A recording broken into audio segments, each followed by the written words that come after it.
Yo les potes, bienvenue dans cette nouvelle vidéo. Nono est avec nous. Salut Nono. Salut Sacha. Alors ce club nous a montré qu'il était capable de tout, hein. Que ce soit les remontadas, les scénarios incroyables. Hier soir, première fois dans l'histoire que deux clubs ont le même nombre de points, le même nombre de buts marqués, le même nombre de buts encaissés, la même différence de buts, le même nombre de matchs nuls, le même nombre de victoires. C'est la première fois que ça arrive dans l'histoire de la Ligue des Champions. Même Marquinhos, qui a tout connu avec le Paris Saint-Germain, n'en revenait pas. Il avait le sourire un petit peu méchant. Christophe Galtier aussi n'en revenait pas. C'est vraiment pas un club comme les autres. Il y avait qu'au Paris Saint-Germain que ça pouvait arriver, ce genre de choses, hein. Ah bah y a qu'à Paris qui arrive des choses comme ça. C'est vraiment à croire qu'on est un club maudit, quoi. Première fois dans l'histoire de la Ligue des Champions qu'un tel scénario arrive. Comme le PSG Barcelone de 2017, le PSG avait 100% de chances de se qualifier. Et bah le PSG avait réussi l'exploit aussi de se faire éliminer. C'est quand même un club pas comme les autres. Est-ce que ça peut être un mal pour un bien que le PSG finisse premier, Nono? Parce qu'il y a quand même des clubs qui vont vouloir éviter le Paris Saint-Germain, hein. Ah bah attention, faut être raisonnable aussi, hein. Il n'y a pas beaucoup de clubs qui vont vouloir rencontrer le PSG, donc ça s'équilibre des deux côtés. Maintenant, on risque de tomber sur un gros. D'après les pronostics, ça serait le Bayern ou Naples, d'après ce qu'a dit un mathématicien. Ouais, bah moi les mathématiciens, je les mets de côté, ça ne m'intéresse pas. Je pense qu'il y a vraiment une équipe qui voudra pas tomber sur le Paris Saint-Germain. Je pense que c'est le Real Madrid, hein, qui est très clairement, je pense pas qu'ils vont vouloir tomber sur le Paris Saint-Germain. Alors je sais que le Real Madrid n'a rien à prouver, hein. Le Real Madrid est 14 fois vainqueur de la Ligue des Champions. Mais je pense que les Madrilènes, s'ils peuvent éviter le Paris Saint-Germain, Nono, bah ils vont pas dire non. Ah ben je suis d'accord avec toi, je suis d'accord avec toi. Rencontrer le PSG, c'est quand même pas facile. Et je pense que les Madriennes n'ont pas envie en huitième de rencontrer Paris. Alors Nono, sois pas trop d'accord avec moi parce que sinon en commentaire ils vont te dire que t'es sous la contrainte d'un pistolet, donc fais attention. Alors les Madrilènes peut-être vont craindre, hein, le Paris Saint-Germain et surtout Kylian Mbappé. Le Real Madrid et les fans madrilènes ne veulent pas tomber sur le Paris Saint-Germain en huitième de finale de Ligue des Champions d'après un sondage après le match hier du Real Madrid.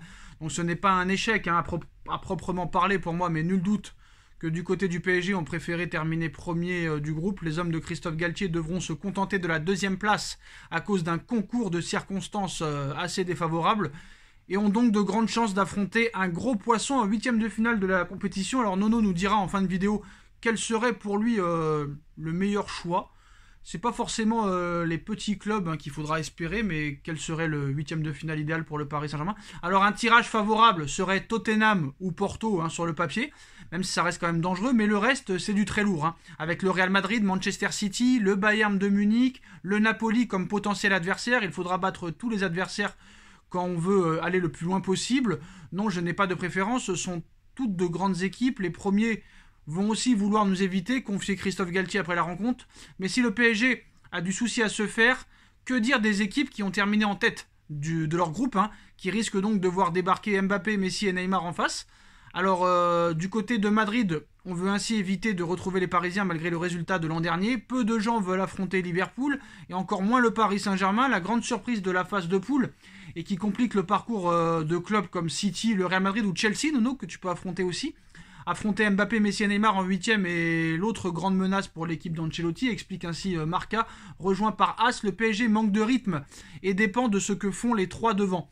Mais même comme ça, il y a danger. Defensa Central indique de son côté que dans le vestiaire madrilène, c'est surtout de Liverpool dont on a peur, même si le Paris Saint-Germain est bien sûr considéré comme un rival à craindre. Il est finalement assez peu question du cas Mbappé, notamment parce que la donne a changé, hein, par rapport à l'an dernier, où l'avenir du joueur semblait promis à Madrid. Nul doute que dans le vestiaire parisien, on espère aussi éviter de retrouver peut-être la bande de Benzema et Vinicius Junior. Honnêtement, Nono, quel serait le huitième de finale idéal, sachant que je pense que tu vas dire Tottenham ou Porto? Moi, je suis pas forcément d'accord avec ça en tout cas. Ah ben moi je vois, c'est vrai, Tottenham, sur ce qu'ils ont montré contre Marseille. Porto, c'est vraiment très abordable. Et voilà, hein, après c'est du Voilà. très lourd, hein. Non, mais c'est pas la question que je te pose. J'ai remarqué maintenant dans les émissions d'après-match, on pose des questions et c'est vrai que c'est compliqué pour les présentateurs parce que personne ne répond aux questions. Moi, je t'ai demandé la question très clairement quel serait le huitième de finale idéal. Sachant que pour moi, de dire Porto et Tottenham n'est pas un argument, mais t'as le droit de le dire quand même, hein. Ah ben moi je le dis, sur ce qu'ils ont montré, moi je pense que c'est les deux clubs les plus abordables. Oui, mais c'est pas la question de abordable ou pas abordable qu'on te pose, c'est quel serait le huitième de finale idéal. Est-ce que ce serait de prendre un petit ou prendre un moyen pour être quand même concentré à 100%, sachant que si tu prends un petit, peut-être qu'ils vont dire ouais là c'est sûr qu'on va passer, ou plutôt prendre un gros pour montrer que très clairement tu as le niveau de la gagner. Ah, mais moi, vu le tableau qu'il y a, moi je préfère prendre un petit hein, pour les huitièmes. Hein. Bah, moi je suis pas. Réserve les gros pour la suite. Moi, Hein. je suis pas du tout d'accord avec ça parce que vu comment ça pense au Paris Saint-Germain, vu leur état d'esprit, moi j'ai l'impression qu'il faudrait plus prendre une équipe genre moyenne fort. Alors peut-être pourquoi pas éviter le Bayern et City, mais en tout cas pourquoi pas affronter le Real ou peut-être le Napoli qui sont des bonnes équipes mais assez moyennes.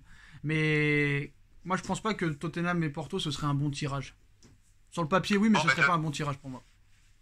bon, comme on va dire sur le papier, mais comme on va dire une autre chose, on va dire de toute façon pour aller au bout, il faudra battre tout le monde. Hein. Donc les gros à partir d'écart, il y aura que des gros. Donc maintenant ou après c'est pareil. Mais malgré tout, en huitième, bah moi un Tottenham sur ce qu'il a montré, je serais pas mécontent. Hein. Ouais, c'est sûr que Tottenham, bon, ils ont été quand même aidés par l'Olympique de Marseille. Alors maintenant, bon, Paris et Campos qui veulent prolonger Messi avant la Coupe du Monde, bon ou mauvais timing? Ah, moi je pense que c'est un bon timing. Bon, on va pas critiquer Léo parce qu'il a fait un mauvais match hier. Bon, moi je pense qu'il a la tête à la Coupe du Monde maintenant.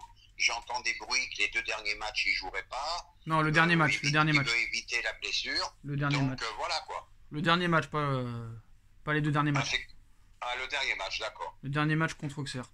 Hendrick qui a été supervisé par des représentants du PSG, du Real et de Manchester City. Qu'est-ce que ça peut vouloir dire? Eh ben, il y a le Real dessus, ça me fait peur, hein, encore une fois. J'espère qu'on va leur mettre la banane et qu'on va le prendre nous. Bah, ça va être dur parce que déjà le Real est favori pour le recruter et en plus lui pour l'instant donne sa préférence au Real Madrid. Donc ça va être compliqué. Hein. Ah, ben, comme tu as dit, c'est mal barré. Et après pour finir, bah, le Real Madrid aurait comme objectif un joueur du Napoli pour l'été prochain. Donc pour l'instant pas de Haaland, pas de Kylian Mbappé. Un joueur qui est très en forme du côté du Napoli, dont le nom peut-être est méconnu pour certains. Peut-être même pour plusieurs personnes. Mais c'est vrai qu'il fait un début de saison avec le Napoli vraiment très très très impressionnant. Alors peut-être que le Real a trouvé son nouveau galactique pour oublier Kylian Mbappé. Nono, est-ce que déjà tu as une idée de qui je parle? Oui, j'ai une idée, c'est le Géorgien. Alors là, je vais te dire, Géorgien. Moi je l'ai vu jouer. Ouais. Très très très bon joueur. Très très très bon joueur. Bon, son nom est impossible à prononcer, hein, mais un très Bah bon sans faire de mauvais jeu de mots, hein, on le surnomme Zizi. Donc on va l'appeler Zizi, hein. Ah bon, on va l'appeler Zizi, mais alors... Non, j'ai été Zizi, impressionné Zizi, par ce Zizi. mec, hein. Je Zizi. sais pas où ils ont été le chercher. Sacré là. Nono, hein. Mais Sacré, alors, phénoménal. Hein. sacré Nono, hein. Crignard. Là je t'ai dit Zizi. Pourquoi t'inventes encore un autre surnom? Eh bah tu sais, hein, des fois on invente hein, un peu d'humour. Zizi, Z-I. Alors on va répéter. Comment tu dis? Zizi. Alors Zizi, voilà. Pourquoi rajouter un D alors qu'il n'y en a pas? Alors comment tu dis alors? Zizi comme Zidane, Zizi. Alors Zizi. Alors là c'est un bêtisier, les postos, en direct, bêtisier. Pourquoi rajouter un D? Zizi, comme Zidane. Alors on va dire au lieu de Zizi, on va dire Zizi. Voilà, Zizi, Z-I-Z-I. Alors Zizi, c'est un phénomène, moi je te le dis. Un futur grand. Sacré Voilà, Nono. je t'annonce, je l'ai vu jouer des matchs entiers. Ouais. Très bon joueur. Sacré Nono. Tu penses que Crignard va venir au PSG? Crignard? Alors Crignard va venir au PSG, ben pour l'instant je pense pas. Moi je préfère son frère jumeau. Moi je préfère son frère jumeau Skriniar. Moi je préfère. Ouais, alors Skriniar, moi je pense pas qu'il va venir. Je vois que l'Inter est très confiant pour une prolongation de contrat. Donc à voir. Alors c'est vrai que le nom est très dur à prononcer. Hein. Kishva Karavaskelar. Voilà. Imprononçable, Sacha, imprononçable. C'est pour ça qu'on va dire Zizi. Mais apparemment je suis sûr que tu aurais plus de facilité à dire son nom et son nom de famille que son surnom, hein, Nono. Hein. Toi t'es plus dans l'intelligence comme ça. Hein. On va rester sur Zizi. Ah ça y est quand même. Une offre de 100 millions d'euros pourrait être proposée d'après le London Evening Standard, qui évoque déjà un prix de 100 millions d'euros. Les Merengues sont particulièrement intéressés et sont même déjà venus aux nouvelles en sous-marin. À voir ce qu'il fera en deuxième partie de saison. Hein. Ah, mais on a beau critiquer, on aime ou on n'aime pas, mais le Real de Madrid sont très très forts au niveau du recrutement. Ils ont des scouts de partout. Vraiment, dès qu'il y a une pépite qui commence à éclore, eh ben, ils sont là. Ils sont toujours là. C'est incroyable. Gérard Piqué qui annonce la fin de sa carrière. Ouais, ben, ça sentait le sapin. Pour lui, c'est la fin, hein, malheureusement pour lui. Il va jouer son dernier match samedi au Camp Nou. Eh ouais, il est rattrapé par l'âge et il avance plus. Ouais, mais ça, ton argument de l'âge, il tient pas. Et regarde ce qu'il fait Messi à 35 ans, il a le même âge que Piqué. Arrêtez. Ouais, je suis d'accord, mais je pense pas qu'ils aient la même. Je pense pas qu'ils aient la même hygiène de vie qu'un D'accord, Messi mais ou voilà, qu'un Ronaldo, hein. voilà, mais plus en argument l'hygiène de vie que l'âge. Ouais, ouais. Regarde, De toute regarde, façon, regarde, Piqué, depuis 2-3 saisons, il avance plus. regarde ton ami Olivier Giroud, encore ce qu'il a fait hier. Ah, ben phénoménal. Alors, celui-là, faudra m'expliquer. Je suis pas fan de lui, mais il me fait fermer ma bouche. Le mec, il plante, il plante, il plante. Bravo à lui. Bravo à lui. Double buteur, passeur décisif, et peut-être qu'il va battre le record de Thierry Henry. Eh ben oui, bravo à lui, c'est tout ce que je peux dire. Donc voilà, et attention à Chelsea quand même pour les huitièmes, hein. Faudra pas les sous-estimer non plus, hein. Ah non, faut sous-estimer personne. Moi, j'espère que Paris va montrer un autre visage à partir des huitièmes. Maintenant, il faudra voir après la Coupe du Monde dans quel état ils rentrent les stars. Bon, ben, on verra, on peut pas s'avancer maintenant. Et ben voilà les postos, c'est la fin de cette vidéo. Dites-nous en commentaire ce que vous en pensez. On like, on partage, on commente, on s'abonne. Et on se retrouve très vite pour une nouvelle vidéo. Merci Nono, merci à tous. Tchuss. Merci.